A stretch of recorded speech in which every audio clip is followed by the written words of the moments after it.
Hello, hi, welcome to a Patreon Q&A starring your host Mini-Me. I'm Mini-Me. Hey, it's Derek. It's me, Derek. Uh, it's a Stop Skeletons from Fighting reference. Welcome to this Q&A. This is where I answer my patrons' questions with answers in this video. So if you want to ask questions, go to my Patreon, give me $1 every month or more than that. And you can ask questions every few months, or you can just ask a question for free in the comments of this video, and I'll do my best to answer it down there. So, without further ado, Sasson Zamarotti, are you happy with the channel's current state? Any plans for the future? I hope you keep making videos for a long time to come, if you still enjoy doing it, of course. Good question. Yes, short answer, yes. Long answer, it's complicated. I feel happy in the sense that I'm kind of making videos that are exactly what I want to make. The last few years have been difficult for everyone for a few reasons. And I guess going into this last couple of years, really, my focus has shifted onto making things that I enjoy and feeling free to make those things. And it's been amazing to talk about things that I am truly passionate about, like Driver 3, or like that Mafia Titanic mod, or like Freedom Fighters, or like Ghost in the Shell standalone complex, or the Mike Oldfield video. They're not crowd pleasers in the way that, you know, King Kong and Cars and the Simpsons videos would be, but it's awesome to have the freedom to talk about these things. And I think in a post-COVID recovery sense, it's been very almost necessary for my creative space to be taken up by things that I am deeply passionate about, right? It's sort of felt like this is the direction I've needed to take the channel in a sense, at least for the last couple of years that I've been doing it this way. But on the other hand, the channel's sort of growth has slowed down because of it, which you know isn't surprising at all. And I would like to have more success on the business side, which I know is a bit rich because I have 200,000 subscribers, and that's crazy. But I would like more of a sense that this thing won't fall apart at any moment. And I think I did find some sort of joy and appreciation in making those Cars. Like, I think of the Cars videos as these videos that I made, and same with the graphically impressive videos. I kind of think of them as videos that I made to grow the channel in a way. But since taking a break from making videos like that, my mindset has sort of shifted on them a bit. Because they were really, really fun to make as well. Like, not even just from a YouTube analytics algorithm growth perspective. I think covering things that were sort of lighter and a bit more bubbly and fun. I guess covering something like The Chronicles of Riddick, Escape from Butcher Bay. It's a really clever game, a really smartly put together piece of game design in a way that I find deep, and I love sort of poking around and involving myself in that area. But then you look at something like Cars the Game, and it's not exactly a mechanically deep game, but it's still very effective at what it tried to do, and it's still very fun to talk about and sort of keep it on a lighter level than super, you know, deep game design analysis, and keeping it a level that is, I don't want to say surface level, because it's not surface level. It is digging into the core of what makes cars great. I don't know if this is making any sense, but I'd like, if I'm covering topics that are more, if I'm covering a movie game, if I'm doing more movie games, which I still occasionally do, but if I go back to doing more of them, I think I've gained an appreciation for covering games that aren't exactly clever or deep, and it's still fun to do that.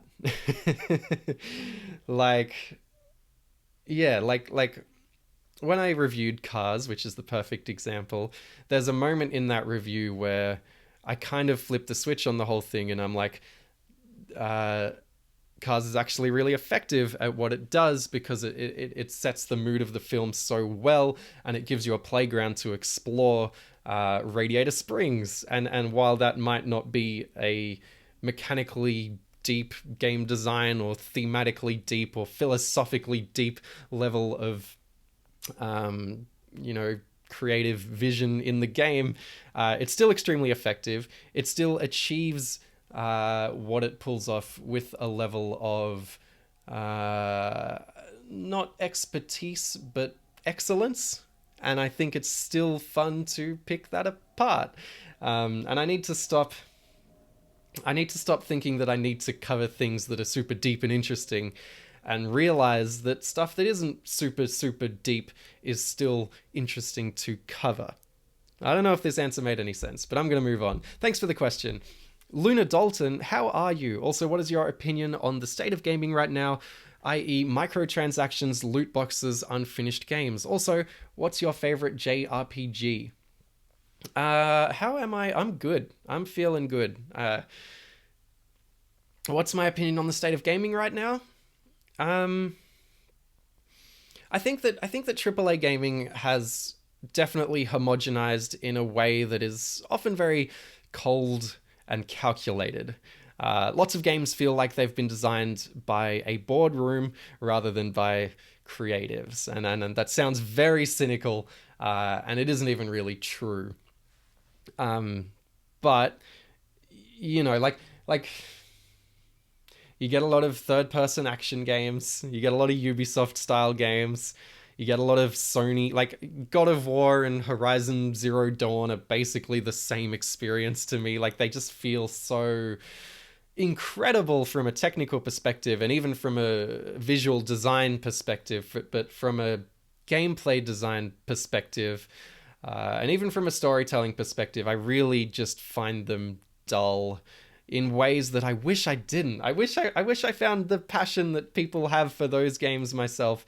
Um, and yeah, like I guess video games cost way more to make now than they used to, so companies want to reduce risk, and capitalism always wants to make the most money for the least amount of spend. And the result is games that are just a bit Gotham Knightsy, and that's not always strictly the case. There are the Death Strandings of the world which come out, and I just find it a bit boring. I don't know. I don't want to be cynical about the industry. I don't want to be one of those guys that are just I do play a lot of new games. Some of my favorite recent games are Death Stranding and The Last of Us 2. I absolutely adored. And Yakuza 7 or Yakuza 7 and Final Fantasy 15, which I know is getting on a bit, but these are all some of my favorite games of all time, and they do come out still. But I'd be lying to myself if I said that I find the current state of the industry. I find the current AAA games coming out to be more interesting than the games that came out even 10 years ago or 20 years ago. And maybe that's why on my YouTube channel I'm always covering old games, because I find them more interesting. But the indie scene at the moment is incredible. Amazing. Better than it's ever been. And stuff like Game Pass allowing me to discover all these amazing, fantastic games keeps me really optimistic and excited about the industry. And I guess there's the middle market has sort of re-emerged in ways that mean like we're getting middle market games that are kind of at the production value levels that PS2 games were at, and that's really, really cool. Yeah, I don't know. It's a weird sort of, yeah, it's a weird state of the industry. Like, I guess if we're talking about microtransactions and loot boxes and unfinished games, like unfinished games are kind of almost an inevitability of how the industry works at the moment with digital releases and patching and publishers, trying to force things out the door before the end of financial years. And it's not to say like games back in the day weren't unfinished too. They probably generally had a higher level of it's an immeasurable thing, right? Because games back then were less complicated, so there was less stuff to break. Whereas games right now are kind of incredibly complicated. Everything can break, and everything can get patched very, very easily, or like very, very in a very straightforward manner. So unfinished games, I don't, I it just seems like a thing that is going to happen. I don't know. Loot boxes and microtransactions, like, yeah, I don't know. I don't know what to say about those. Like, they suck generally. They can keep some free to play games alive, which is good, I suppose. But a lot of them are also predatory. Yeah, I don't know. I don't know. It's not. I don't really have like a blanket. This is what I think of the gaming industry right now. I think that AAA games are probably more boring than they used to be, and everything cheaper than AAA games are way more interesting than they used to be. Yeah, I'm gonna do a Game of the Year video soon, talking about everything that I played in 2022, basically. So that'll be exciting. Look forward to that. Also, what's my favorite JRPG? Probably Yakuza 7. I just think that Ichiban is an amazing, amazing character. And just how that game focuses on like this group of just down on their luck middle-aged men, which, I know is a bit of a like Hollywood has made movies about middle-aged men for years. It's not exactly a unique thing. But these middle-aged men are presented in such a I guess I don't want to say pathetic, but like they're homeless. They've got nothing to run on except each other's friendship, and that's the story the game runs with. And I find that just kind of delightful. And Ichiban's extreme optimism is so much fun. And the way the game sort of frames its combat as him treating everything as a JRPG is so effective to me. And all the humor's great. I don't know. I love it. Luna Dalton, how are you? Oh no, that's the one I just answered. Conifer SSR, what toys/collectibles were you into as a kid/teen? For me, it was Bionicles as a kid and Magic the Gathering as a teen. Yeah, I had a few Bionicles as a kid, and I played a fair bit, not a lot, a bit of Magic the Gathering as a teen. I was really into this magazine here in Australia called K-Zone.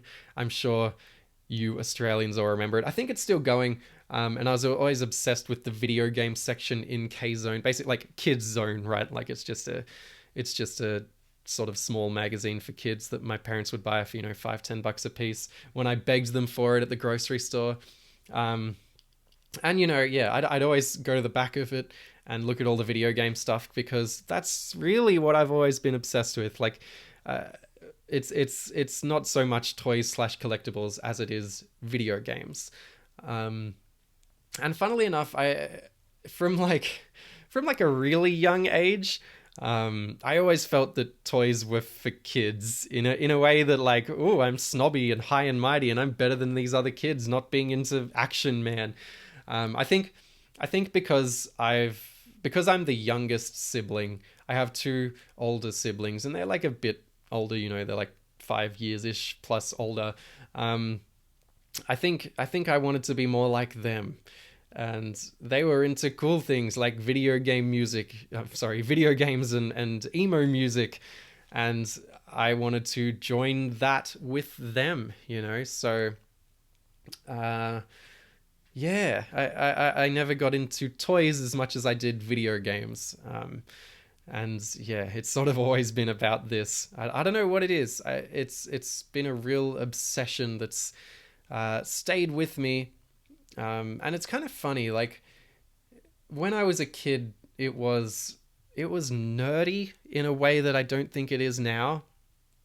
Like, it feels like everyone plays Fortnite, like every kid plays Fortnite or Roblox or Minecraft or whatever it may be. But when I was a kid, there was kind of, and I'm sure it was like a lot worse for kids in the 80s, right? But when I was a kid in the 2000s, it was still like video games were a bit nerdy.